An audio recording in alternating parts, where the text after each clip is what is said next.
এই 5 মাসে বিজনেস দিয়ে আমি 1 লাখের উপর রেভিনিউ তুলে ফেলেছি। আমার এই বিজনেস থেকে এখন 25 থেকে 30 হাজারের মতো মান্থলি ইনকাম থাকে।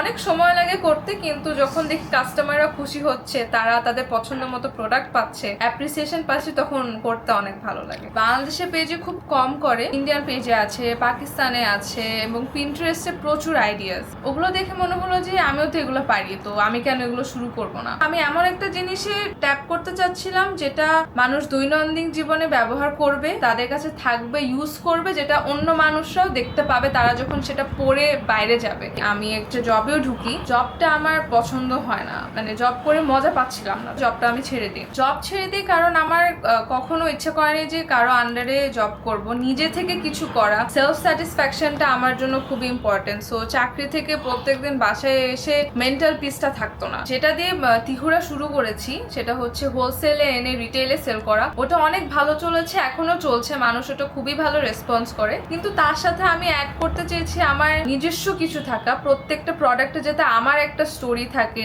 আমার একটা আবেগ থাকে, আমার হাতে বানানোর একটা ছোঁয়া থাকে। সেই থেকে আমার আইডিয়াটা হ্যান্ডমেড জুয়েলারি বানানো। এই 5 মাসে বিজনেস দিয়ে আমি 1 লাখের উপর রেভিনিউ তুলে ফেলেছি। আমি হ্যান্ডমেড জুয়েলারিটাও করব, আমার আইডিয়াটা আসে। তো এরপর ভাবলাম যে আমি একটু আমার কাস্টমারদের সাথে এঙ্গেজ করি, আমার পেজে যারা আছে। তো আমি যে বানাতাম, আমি ওগুলোর একটু টুকটাক ভিডিও করে একটা ছোট রিল আমি শেয়ার করি। এটা মানুষ প্রচুর পছন্দ করে, বলতে গেলে ভাইরাল হয়ে যায়। আমি জিজ্ঞেস করি যে আপনারা প্রোডাক্ট বা কালেকশনের কি নাম দিতে চাবেন। তো আমি এক্সপেক্ট করি না যে মানুষ অতটা নাম বা আমার সাথে এরকম কথা বলা ট্রাই করবে, বাট দেখলাম যে অনেক এঙ্গেজ করেছে, তারা আমাকে নাম সাজেশন করেছে। তো আমার খুব ভালো লেগেছে এবং আমি ডিসাইড করেছি আমার ইয়াররিংস গুলোর নাম আমি তাদের সাজেশনের উপরই দিব। বলতে গেলে আমার বিজনেসে পরিবর্তন চলে এসেছে এবং আই থিঙ্ক আমি এই জিনিসটাকে আরো এক্সপ্যান্ড করব।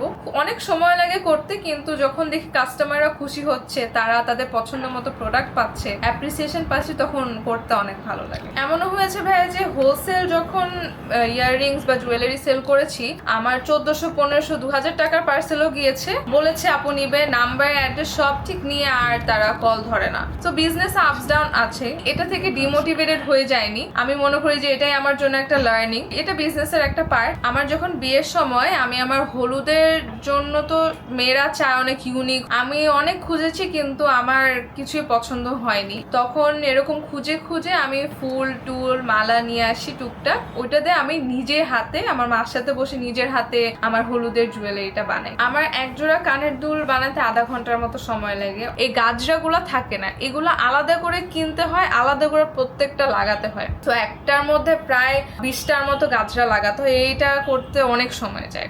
এগুলো কিনতেও অনেক রিসার্চ করতে হয় যে কোন ম্যাটেরিয়ালটা বা কোন টুলটা আমার দরকার। তো এগুলো আসলে করতে করতে হয়ে যায়। আমার প্রোডাক্টের মধ্যে আছে কানের দুল আছে, নেকলেস আছে, রিং আছে, চুড়ি আছে। আমি এই যে হ্যান্ডমেড আরেকটা প্রোডাক্ট যেটা এই যে গাজরা ব্যাঙ্গেলস আছে, এটাও আমি করেছি। ক্লোদিং সেক্টরটাও আমি চাই যে আমি নিজে ইউনিক ডিজাইন করে প্রোডাক্টস নিয়ে আসবো। আমার ফ্যামিলি খুবই সাপোর্টিভ, আমার বাবা মা, আমার হাজব্যান্ড, আমার ইনলস সবাই সবসময় অনেক সাপোর্টিভ। ইভেন আমার 5-6 জন কাজিন আছে যারা মানে লাইক করবে, শেয়ার করবে, লাইক কমেন্ট শেয়ার। সো 5-6 জনের লাইক কমেন্ট শেয়ার কনফার্ম ওরা করবে। তো এই সাপোর্টটা সবসময় মোটিভেট করে।